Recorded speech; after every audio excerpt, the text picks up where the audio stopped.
വളരെ വിപ്ലവകരമായ ഡൈനാമിക് ആയിട്ടുള്ളൊരു കോൺസെപ്റ്റാണ് ഇരുലോക വിജയം നൽകുന്ന രീതിയിൽ ഒരു സ്കൂൾ കാലിക വിദ്യാഭ്യാസവും കിട്ടുന്നു, ദീനി വിദ്യാഭ്യാസവും കിട്ടുന്നു എന്ന് പറഞ്ഞാൽ സ്വാഭാവികമായിട്ടും നമ്മളതിനെ ചെറിയൊരു സംരംഭമായിട്ട് കാണരുത്.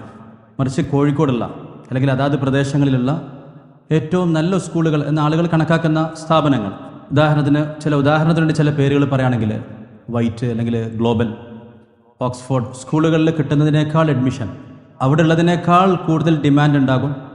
ഇങ്ങനൊരു സ്കൂൾ പൽഫലാഹ് പോലുള്ളൊരു സ്കൂൾ നാട്ടിലുണ്ടെങ്കിൽ ഉറപ്പായിട്ടും മറ്റു സ്കൂളുകളേക്കാൾ ഡിമാൻഡ് ഉണ്ടാകും, അതിനേക്കാൾ അഡ്മിഷൻ ഉണ്ടാകും. അപ്പോൾ ആ പ്രാധാന്യം നമ്മൾ ആദ്യം ഉൾക്കൊള്ളണം.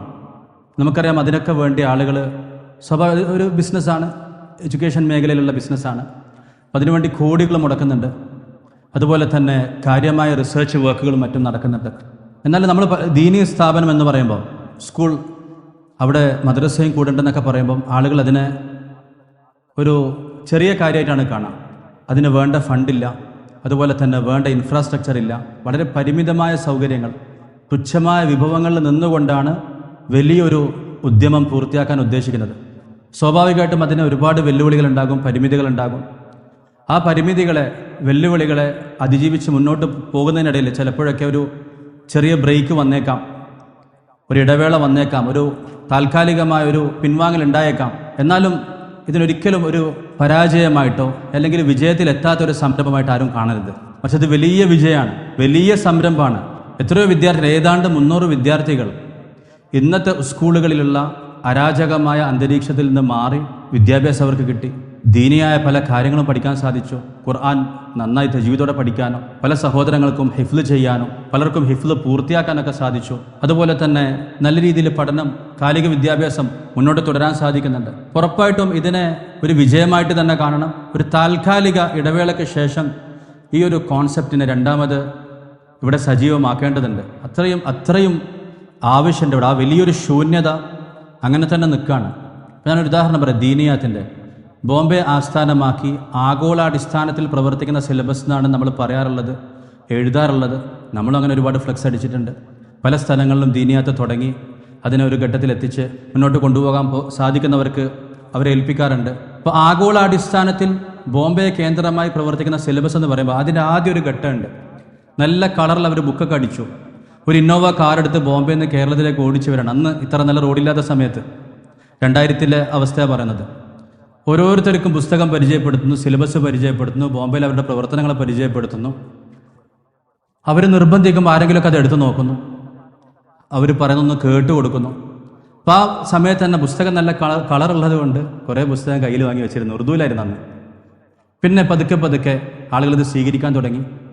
വലിയ 2 ആസ്ഥാന മന്ദിരങ്ങൾ ബോംബെ സെൻട്രലിൽ, ബസ് സ്റ്റാൻഡിൽ, റെയിൽവേ സ്റ്റേഷനിൽ ഇറങ്ങി ഒന്ന് നടന്നാൽ തന്നെ കാണാൻ സാധിക്കും. ഒരു തിയേറ്റർ മാറ്റി പള്ളിയാക്കിയിട്ടുണ്ട്. പിന്നെ വലിയൊരു റെസിഡൻഷ്യൽ അപ്പാർട്ട്മെൻറ്റിൻ്റെ ഗ്രൗണ്ട് ഫ്ലോറിനോട് ചേർന്നൊരു പള്ളിയുണ്ട്. പിന്നെ അവരുടെ സ്റ്റോറൊക്കെ ഉണ്ട്. അപ്പോൾ അവിടെ പോയി കഴിഞ്ഞാൽ അവർ സ്വീകരിക്കുകയാണ്, കാര്യമായി സ്വീകരിച്ച് അവരുടെ ഓരോ ഡിപ്പാർട്ട്മെൻറ്റ് കാണിച്ചു തരാണ്. റിസർച്ച്, ഡെവലപ്മെൻറ്റ്, അവരെ ഫീൽഡിൽ നിന്നും കടന്ന് അവസാനം ദർസി കിതാബുകളൊക്കെ നല്ല രീതിയിൽ പ്രിൻ്റ് ചെയ്യാൻ തുടങ്ങി. ഇപ്പോൾ 2010-ലൊക്കെ മാർക്കറ്റിലുണ്ടായ ഏറ്റവും നല്ല സഹീഹുൽ ബുഖാരിൻ്റെ ഇന്ത്യയിൽ പ്രിൻ്റ് ചെയ്ത കോപ്പികൾ ദീനിയാത്ത് പ്രസിദ്ധീകരിക്കുന്നതായിരുന്നു. പിന്നൊരു സമയം വന്നു. പിന്നെ ചില വ്യത്യസ്ത അഭിപ്രായങ്ങൾ ദീനി പ്രവർത്തന മേഖലയിലുണ്ടായി. കോവിഡ് വന്നു. അതുപോലെ തന്നെ അവർ മുനല്ലം മക്തബ് എന്നതിൽ നിന്ന്, സുസജ്ജമായ മക്തബ് എന്നതിൽ നിന്ന് മിസാലി മസ്ജിദ്, മാതൃകാപരമായ മസ്ജിദ് എന്നൊരു കോൺസെപ്റ്റിലേക്കും കൂടെ ചുവടുവെക്കാൻ ശ്രമിച്ചു. ഉത്തരേന്ത്യയിൽ പല സ്ഥലങ്ങളിലും കോവിഡിൻ്റെ സമയത്ത് ഇൻ്റർനെറ്റ് ഇല്ല, ഓൺലൈൻ മദ്രസകൾ സജീവമല്ല. ഒരു സാഹചര്യത്തിൽ ദീനിയാത്തിൻ്റെ മുമ്പിൽ എത്തിക്കഴിഞ്ഞപ്പോൾ ഉള്ള ബോർഡ് എല്ലാ വിശ്വാസക്കാർക്കും വെജ് മീൽ കിട്ടുന്നുള്ള ബോർഡാണുള്ളത്. അപ്പോൾ അവിടെ പോയി കഴിഞ്ഞാൽ നമ്മളെ വിളിച്ചു കൊണ്ടുപോയി ഇതാണ് നമ്മൾ റിസർച്ച് വിങ്, ഇതാണ് ഡെവലപ്മെൻറ്റ് വിങ്, ഇതാണ് ടെക്സ്റ്റ് ബുക്ക് അടിക്കുന്നത്, ഇവിടെയാണ് കിതാബ് അടിക്കുന്നത് പറയാനുള്ള സംവിധാനം ഇന്ന് അവിടെ ഇല്ല. എന്നാൽ അന്ന് തുടങ്ങിയ പല ദീനിയാത്തുകളും ഇന്ന് വലിയ പുരോഗതിയിലേക്ക് എത്താണ്. ഉദാഹരണത്തിന് കേരളത്തിൽ ദീനിയാത്തിൻ്റെ ബോർഡുണ്ട്. ഇവിടെ പുതുതായിട്ട് ടെക്സ്റ്റ് ബുക്കുകൾ അടിച്ചിട്ടുണ്ട്, മുആവിന്മാരുണ്ട്. ആ തുടങ്ങിയ ദീനിയാത്ത് അൽഹംദുലില്ലാഹ് ഇന്ന് ഉപകാരപ്പെട്ടു, ഇനിയും നടന്നുകൊണ്ട് നിൽക്കുകയാണ്. ഇപ്പം പറഞ്ഞു വന്നത്, വിജയിച്ചൊരു സംരംഭം പോലും ഏതെങ്കിലും, നേരത്തെ മുസമ്മിൽ ഉസ്താദ് പറഞ്ഞ പോലെ തുടർച്ചയായ പരിശ്രമമാണ്, തുടർച്ചയായ പ്രവർത്തനമാണ്. ഏതെങ്കിലും ഒരു ഘട്ടത്തിൽ ആലോചിച്ച് നിന്നാൽ ഒന്ന് പുറകിലേക്ക് പോകുന്നതും താൽക്കാലികമായ ഒരു സ്തംഭനം വരുന്നതും പിന്നെ പൂർവാധികം ശക്തിയോടെ തിരിച്ചു വരാൻ ശ്രമിക്കുന്നതും സാധിക്കുന്നതൊക്കെ സ്വാഭാവികമായിട്ടുള്ള കാര്യങ്ങളാണ്. ഇത്ര വലിയൊരു സംരംഭം പോലും ഇടയിലൊരു പ്രതിസന്ധി വന്നു. എന്നാലും അതിൽ നിന്ന് തുടങ്ങിയ ആളുകൾ ഇന്ന് മുമ്പോട്ട് പോകുന്നുമുണ്ട്. അല്ലാഹു തആല എല്ലാ സ്ഥലങ്ങളിലും സുസജ്ജമായ മക്തബുകൾ, ദീനിയാത്താണെങ്കിലും ഇനി വേറെ പേരിലാണെങ്കിലും അതാത് പള്ളികൾക്ക് കീഴിലാണെങ്കിലും അല്ലാഹു തആല അതിനെ സജീവമാക്കുമാറാകട്ടെ. ആരൊക്കെ ചിന്തിച്ച് ഒരാളുടെ ചിന്തനായിരിക്കും ഒരാൾ തുടങ്ങിയിട്ടുണ്ടാവാം. അദ്ദേഹം നിർത്തിയാലും രണ്ടാമത് തുടങ്ങിയ വ്യക്തി മുമ്പോട്ടേക്ക് എത്തിയിട്ടുണ്ടാകും. എന്താണെങ്കിലും അൽഫലാഹ് നമുക്കറിയാം, കോഴിക്കോട് അൽഫലാഹിനെ മാതൃകയാക്കിയിട്ട് ഒരുപാട് സ്കൂളുകൾ കേരളത്തിൽ വന്നു. ചിലതൊക്കെ നേരത്തെ പറഞ്ഞ സൗകര്യങ്ങളില്ല, ചെറിയൊരു കെട്ടിടത്തിലായിരിക്കും, ചെറിയൊരു ക്ലാസ് മുറി. വരുന്ന കുട്ടികളെ ആകർഷിക്കുന്ന രീതിയിലുള്ള ഇൻഫ്രാസ്ട്രക്ചറും സാഹചര്യം ഉണ്ടാകുമ്പോഴാണ് കുട്ടികൾ അവിടെ ആഗ്രഹത്തോടെ ചേർന്ന് പഠിക്കുക. അതിൻ്റെ ബാഹ്യമായ വശം പറഞ്ഞെന്നുള്ളൂ, കുട്ടികളെ ആകർഷിക്കുന്ന സൈഡ് പറഞ്ഞേ ഉള്ളൂ. അതിന് കാര്യമായിട്ടുള്ള ഫണ്ടാണ്. ഉദാഹരണം പറഞ്ഞാലോ, ഒന്നുകിൽ കുട്ടികൾ നന്നായിട്ട് ഫീസ് തരണം, അല്ലെങ്കിൽ സമൂഹത്തിലെ സമ്പന്നരായിട്ടുള്ള ആളുകൾ അവരെ സ്പോൺസർ ചെയ്യാൻ തയ്യാറാകണം. ഇത് രണ്ടും ഇല്ലാതെ വരുമ്പോൾ സ്വാഭാവികമായിട്ട് നടത്തുന്ന ആളുകൾക്ക് ഒരുപാട് പ്രയാസങ്ങൾ വരും. പഠിപ്പിക്കുന്ന ഫാക്കൽറ്റികളെ മെയിൻറ്റെയിൻ ചെയ്യൽ പ്രയാസമായിട്ട് മാറും. അങ്ങനെ പല കാരണങ്ങളാൽ പ്രവർത്തനങ്ങൾക്ക് പ്രതിസന്ധികൾ ഉണ്ടാകും, തടസ്സമുണ്ടാകും. എന്താണെങ്കിലും അൽഹംദുലില്ലാ വളരെ പരിമിതമായ വിഭവങ്ങൾ കൊണ്ട്, സൗകര്യങ്ങൾ കൊണ്ട് 100-300 പേർക്ക് വിദ്യാഭ്യാസം നൽകാൻ സാധിച്ചു എന്നുള്ളത് വലിയൊരു കാര്യമാണ്. ചില ആളുകൾ പറയും ഇംഗ്ലീഷ് ഫ്ലുവൻ്റ് ആയില്ല എന്നൊക്കെ പറയും. ഒരു ഭാഷ ഫ്ലുവൻ്റ് ആവാന്ന് പറഞ്ഞാൽ വലിയ കാര്യമല്ല. ഞാനിപ്പോൾ 15,000 വിദ്യാർത്ഥികൾ പഠിക്കുന്ന ഒരു സ്ഥാപനത്തിലെ ഫെസിലിറ്റി മാനേജറെ കണ്ടു. അപ്പം അദ്ദേഹം കാര്യമായിട്ട് സ്കൂൾ വിദ്യാഭ്യാസം ഇല്ലാത്ത ആളാണ്. എല്ലാ മീറ്റിങ്ങിലും പോയിട്ട് ആശാൻ ഇംഗ്ലീഷിലൊക്കെ അറ്റൻഡ് ചെയ്യുന്നുണ്ട്. ഞാൻ വെച്ചാൽ എങ്ങനെ പഠിച്ചു? AI ടൂൾ വെച്ച് പഠിച്ചാണ്. I don't know how the grammar works but I speak fluently എന്നാണ്. ഗ്രാമർ എന്താണെന്ന് അറിയില്ല, പക്ഷേ ഞാൻ നന്നായി സംസാരിക്കാറുണ്ടെന്നാണ്. അപ്പം ചില ആളുകൾ പറയാറുള്ളത് അൽഫലായിൽ പഠിച്ചു ഇംഗ്ലീഷ്, അതായത് പുറത്തുള്ളവർ പറയുന്ന കാര്യം പറയട്ടോ, ഇംഗ്ലീഷ് ഫ്ലുവൻ്റ് ആയില്ല, എന്നാൽ എന്തെല്ലാം സംഭവിച്ചു, എന്നാൽ വേറെ എന്തെല്ലാം കാര്യങ്ങൾ കിട്ടി. ഇന്നത്തെ സ്കൂളുകളിൽ നമുക്കറിയാലോ പല സംഭവങ്ങളും, മദ്യം, മയക്കുമരുന്ന്, അവിഹിത ബന്ധങ്ങൾ, ഇതൊന്നും ഇല്ലാതെ ഫർള് നിസ്കാരം ഖളാകാതെ ദീനിയായ ചുറ്റുപാടിൽ നിന്നുകൊണ്ട് സ്കൂൾ വിദ്യാഭ്യാസം പൂർത്തിയാക്കി കൂട്ടത്തിൽ ദീനിയായ വിദ്യാഭ്യാസം കിട്ടിയെന്ന് പറഞ്ഞാൽ അതിനേക്കാൾ വലിയ നേട്ടം എന്താ ഉള്ളത്? ഉറപ്പായിട്ടും ഈ ഒരു സംരംഭത്തെ നല്ല രീതിയിൽ ഇൻഷാ അല്ലാഹ് മുന്നോട്ട് കൊണ്ടുപോകാൻ സാധിക്കണം. വലിയൊരു തൗഫീഖാണ്, വലിയൊരു വിടവിലേക്കാണ്, വലിയൊരു ഗ്യാപ്പിലേക്കാണ് ഈ ഒരു കോൺസെപ്റ്റ് മുമ്പോട്ടേക്ക് വന്നത്. അൽഹംദുലില്ലാ. അപ്പം ഇനി ഇതിലിപ്പം 100-300 പേരുണ്ടെന്ന് പറയുമ്പോൾ എന്തെല്ലാം നമുക്ക് സാധിക്കും? ഏറ്റവും ചുരുങ്ങിയത് ഒരാൾക്ക് നടത്താവുന്നൊരു സംഗതിയാണ് കുറച്ച് പരിപാടികൾ സംഘടിപ്പിക്കുക എന്നുള്ളത്. 3 തരത്തിലാണ് ആളുകൾ. ഒന്ന്, ചില ആളുകൾ ഇങ്ങനെ നിരൂപണം നടത്തി അവിടെ ഇരിക്കും. ആ പരിപാടി വന്നു, അതിൽ പങ്കെടുത്തു, ഈ പരിപാടി ശരിയായില്ല, അവരിങ്ങനെ കാഴ്ചക്കാരായിട്ടിരിക്കുകയാണ്.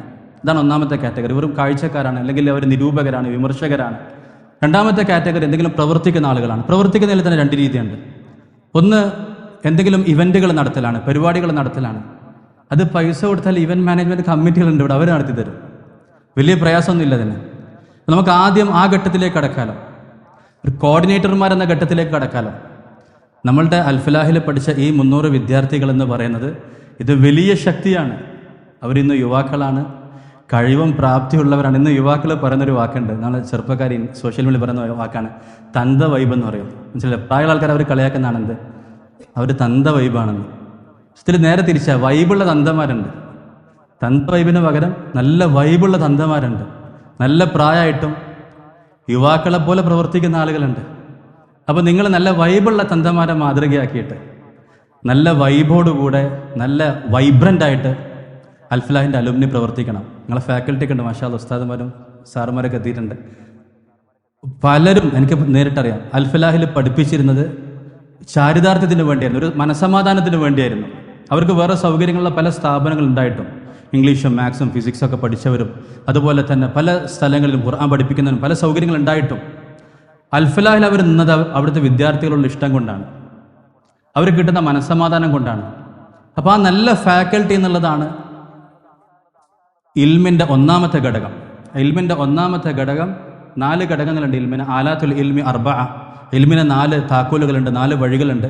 ഒന്നാമത്തേത് ഷെയ്ഖുൻ ഫത്താഹാണ്, അതിപ്രഗത്ഭനായ ഉസ്താദിൽ നിന്ന് വേണം പഠിക്കാൻ. നിങ്ങൾ ആലോചിച്ച് നോക്കണം, ഫിസിക്സ് നിങ്ങൾ ആരുന്ന് പഠിക്കണം? അതിപ്രഗത്ഭനായ ഉസ്താദ് എന്ന് പറഞ്ഞാൽ ആ വിഷയം പഠിച്ച ആളുടെ പഠിക്കണം. 2 രീതിയിലാണ് ഉസ്താദുമാർ പഠിപ്പിക്കുക. ഒന്ന്, നാളത്തേക്ക് പഠിക്കാനുള്ള ആ പേപ്പർ വായിച്ച് പഠിച്ചു വരും. അപ്പോൾ സ്വാഭാവികമായിട്ടും അതിനപ്പുറത്തേക്ക് എന്തെങ്കിലും സംശയം ചോദിച്ചാൽ കഴിഞ്ഞു, കുട്ടികളെ കൺവിൻസ് ചെയ്യാൻ കഴിയില്ല.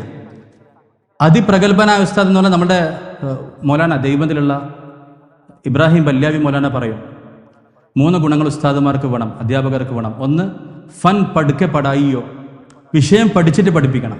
ആ വിഷയത്തോടുള്ള സ്നേഹം ഉസ്താദിന് ആദ്യം ഉണ്ടാകും. അത് ആ പേജിലല്ല, ആ ബുക്കിലല്ല. നമ്മൾ സാധാരണ ദിനിയത്തിലൊക്കെ നമ്മൾ ഉസ്താദുമാരെ കിട്ടാൻ വേണ്ടി ഏതെങ്കിലും എപ്പോഴും ആലിം കോഴ്സ് കംപ്ലീറ്റ് ചെയ്തിട്ട് കിട്ടില്ല, 5-6 ക്ലാസ് ഉണ്ട്, എന്ത് ചെയ്യും? ഇപ്പം +2 ഏതെങ്കിലും ഹാഫിലുകളൊക്കെ കിട്ടിയാലേ പഠിപ്പിക്കാൻ പറ്റും. പക്ഷെ സംഭവം 4-5 വർഷത്തിലൊക്കെ കിതാബ് പഠിപ്പിക്കുകയാണെങ്കിൽ കുടുങ്ങിപ്പോകും. കാരണം പഠിപ്പിക്കാൻ ബുദ്ധിമുട്ടില്ല. ഒരു ഉസ്താദ് ബദറിൻ്റെ ചരിത്രം പഠിപ്പിച്ചുകൊണ്ടിരിക്കുകയാണ്. ഒരു കുട്ടി അതിന് ശേഷം എന്താ സംഭവിച്ചെന്ന് വെച്ച് കാരണം ഇതിൽ പറഞ്ഞാൽ പഠിച്ചാൽ എന്നാണ്. മനസ്സിലായില്ലേ? തൽക്കാലം ഇത്ര പഠിച്ചാൽ അധികം പഠിച്ച് പണിക്കറാണ്ടെന്നാണ് എന്ന് പറഞ്ഞ പോലെ 2 രീതിയിലാണ് പഠിപ്പിക്കുക. ഒന്ന് ആ വിഷയം പഠിച്ചിട്ട് പഠിപ്പിക്കൽ. അപ്പോൾ അതിപ്രഗത്ഭനായ ഉസ്താദാണ് ഇൽമ കിട്ടാനുള്ള ഷെയ്ഖുൻ ഫത്താഹ്, കുതുബുൻ സിഹാഹ്, അഖ്ലുൻ റജ്ജാഹ്, മുദാവമത്തുൻ വ ഇൽഹാഹ്. പ്രഗത്ഭനായ ഉസ്താദ്, ശരിയായ ഗ്രന്ഥങ്ങൾ, സിലബസ്, കൂർമ്മ ബുദ്ധി, കഠിന പ്രയത്നം. ഇതിൽ ഒന്നാമത്തെ ഘടകം അതിപ്രഗത്ഭനായ ഉസ്താദ് എന്നുള്ളത്. അപ്പോൾ അൽഹംദുലില്ലാ ഏറ്റവും നല്ല ഉസ്താദുമാരെ അൽഫലാഹിന് കിട്ടിയിട്ടുണ്ട്. അപ്പോൾ ആ ഉസ്താദുമാരായിട്ടുള്ള ബന്ധം ഉണ്ടാണ് നമുക്ക്. ഇനിയും മുന്നോട്ട് നേരത്തെ അശാന്ത പരിശ്രമം എന്ന് പറഞ്ഞതുപോലെ കണ്ടിന്യൂസ് ആയിട്ട് പഠിച്ചുകൊണ്ടിരിക്കണം. അപ്പോൾ ഞാൻ പറഞ്ഞത് പ്രവർത്തന മേഖലയിലേക്ക് കടക്കുമ്പം ഒന്ന് കോഴിക്കോടുള്ള ഏറ്റവും നല്ലൊരു കോർഡിനേഷൻ വിങ്ങായിട്ട് മാറാൻ ഇൻഷാ അല്ലാഹ് അൽഫലാഹിൻ്റെ അലുമിനിക്ക് സാധിക്കണം.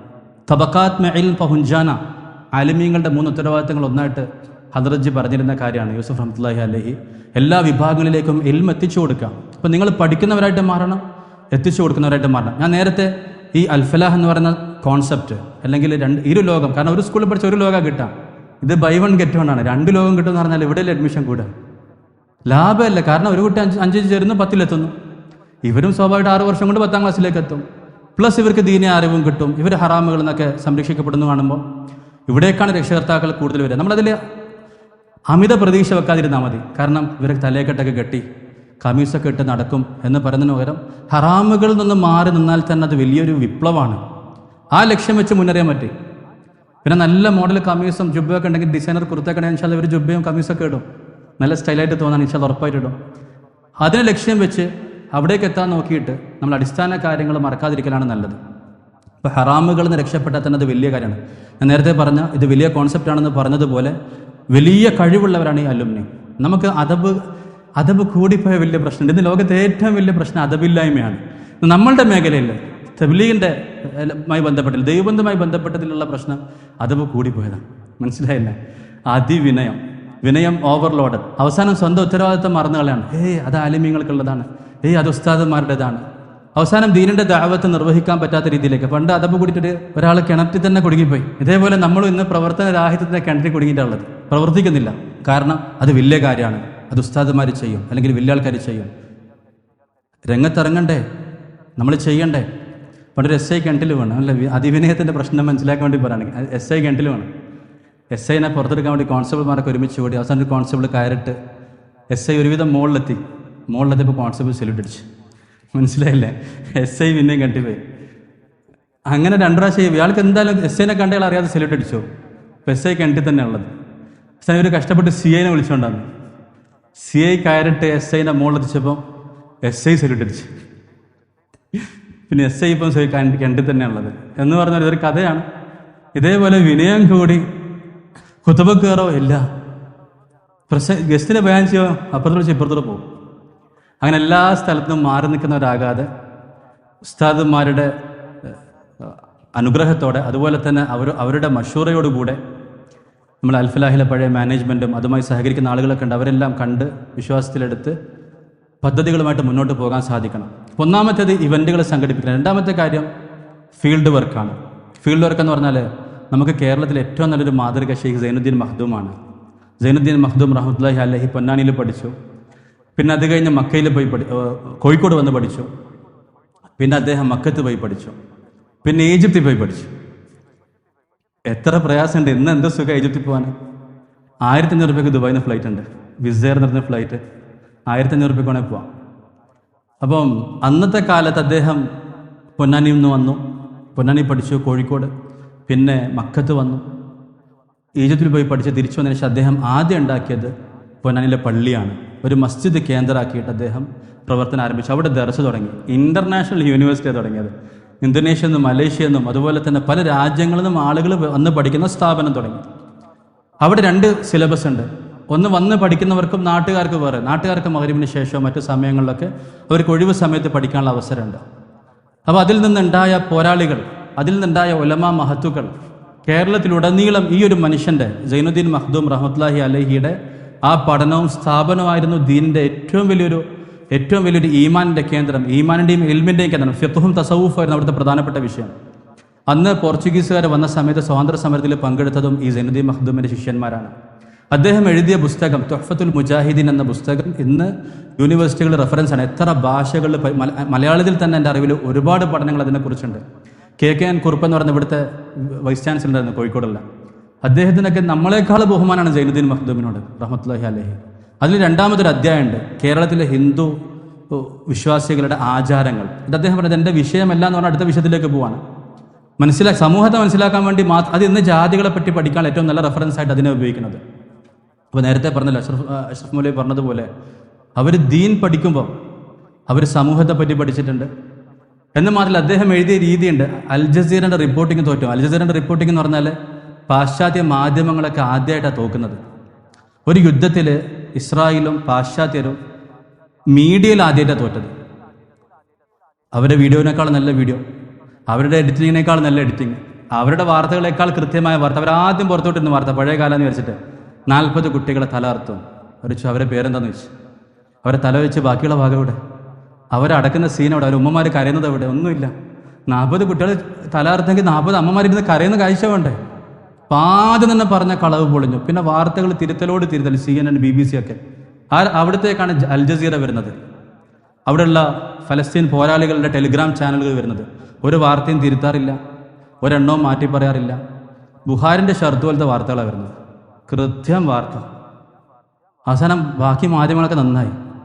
അപ്പം മീഡിയയിൽ ആദ്യമായിട്ടാണ് ഇസ്ലാം വിരുദ്ധ ശക്തികൾ ഒന്ന് പുറകോട്ടടിക്കുന്നത്. അന്ന് ഞാൻ പറയാം, അന്ന് സൈനുദ്ദീൻ മഖ്ദൂം റഹ്മത്തുള്ളാഹി അലൈഹി വന്ന പോർച്ചുഗീസുകാർ റിപ്പോർട്ട് തയ്യാറാക്കിയിട്ടുണ്ട്.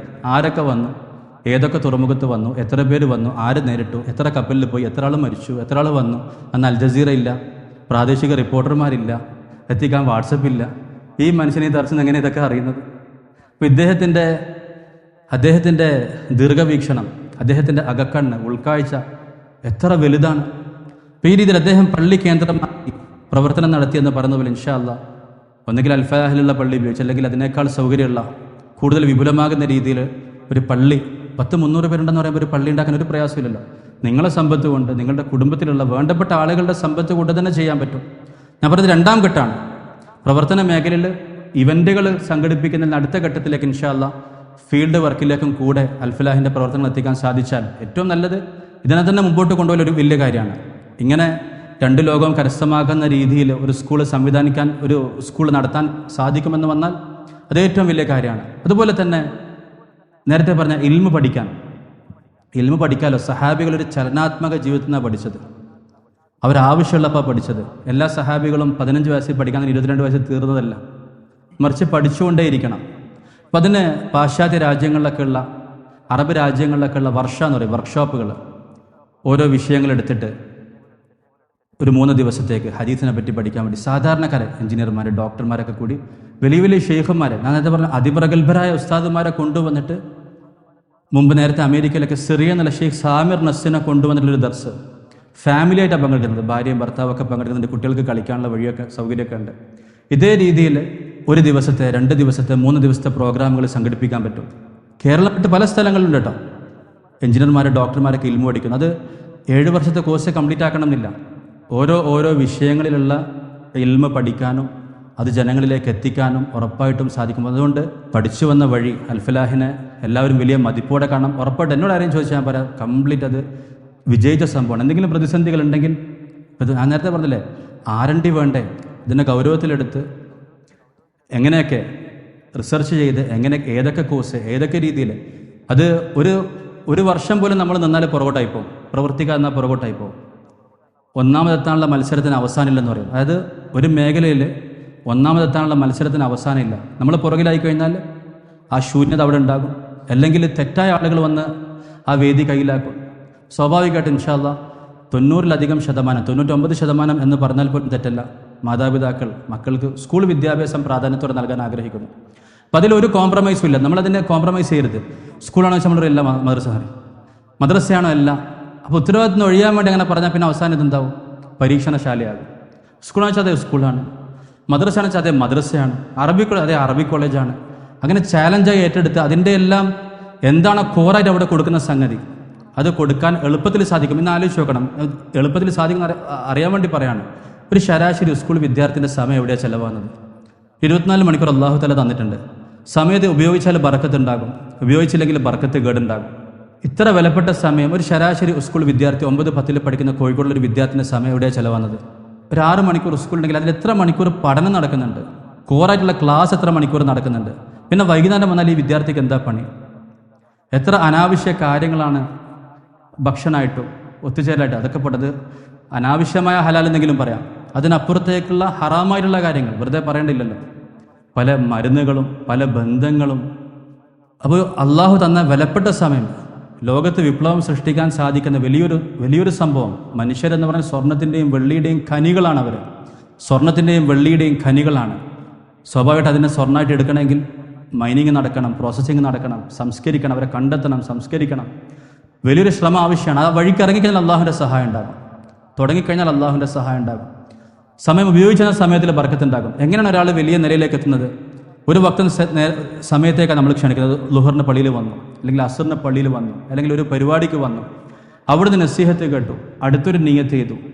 അപ്പം വെറുതെ ഒരു സൂറത്ത് ഹിഫ്ള് ചെയ്യാമെന്ന് വിചാരിച്ച ആളായിരിക്കും ഒരു ഹദീസ് പണ്ഡിതനായിട്ട് മാറുന്നത്. അവരെ ഉള്ളത് ഉപയോഗപ്പെടുത്തി കഴിഞ്ഞാൽ ഒന്നിനു ശേഷം ഒന്നായിട്ട്. മിനിയാന്ന് ഒരൊറ്റ മജ്ലിസ് ഹാഫിളീങ്ങളുടെ രക്ഷകർത്താക്കൾക്ക് 90 ഹാഫിളീങ്ങളുടെ രക്ഷകർത്താക്കൾക്കുള്ള ഒരു മജ്ലിസ് കണ്ണൂർ നടന്നു മിനിയാന്ന് കഴിഞ്ഞ ദിവസം. അതിൽ പങ്കെടുത്ത ഉമ്മമാർ എഴുതുകയാണ്, നമ്മൾ നീയത്തൊക്കെ മാറിയെന്ന് പറഞ്ഞത്. നമ്മൾ വലിയ നീയത്ത് ചെയ്തു, ഇവരെ ഇൽമു പഠിപ്പിക്കാനും അതുപോലെ തന്നെ ഇവരുടെ പഠനത്തിന് വേണ്ടി ഗൗരവമായിട്ട് ചിന്തിക്കാനും ദീനിയായ വഴിയിൽ തന്നെ മുന്നോട്ട് പോകാനുള്ള നീയത്ത് ചെയ്തു. ഒരൊറ്റ മജ്ലിസ് കൊണ്ടാണ് ചെയ്തത്. ഇതേപോലെ നമ്മുടെ ഒരു ഉത്തരവാദിത്തമായി ഏറ്റെടുത്ത് മജ്ലിസിനെ നേരത്തെ ഉള്ള മജ്ലിസിൻ്റെ ഒരു ഇവൻ്റാണ്, അതൊരു നീയത്താണ്, അതവിടെ കഴിഞ്ഞു. അതിന് പ്രാവർത്തികമാക്കാനുള്ള എല്ലാ കഴിവും അല്ലാഹു തആല ഇവിടെ നമ്മളെ അൽ-ഫലാഹിലുള്ള വിദ്യാർത്ഥികൾക്ക് കൊടുത്തിട്ടുണ്ട്. നിങ്ങൾ ദീനി പ്രവർത്തനങ്ങൾ ഇൻഷാ അല്ലാഹ് വ്യാപൃതം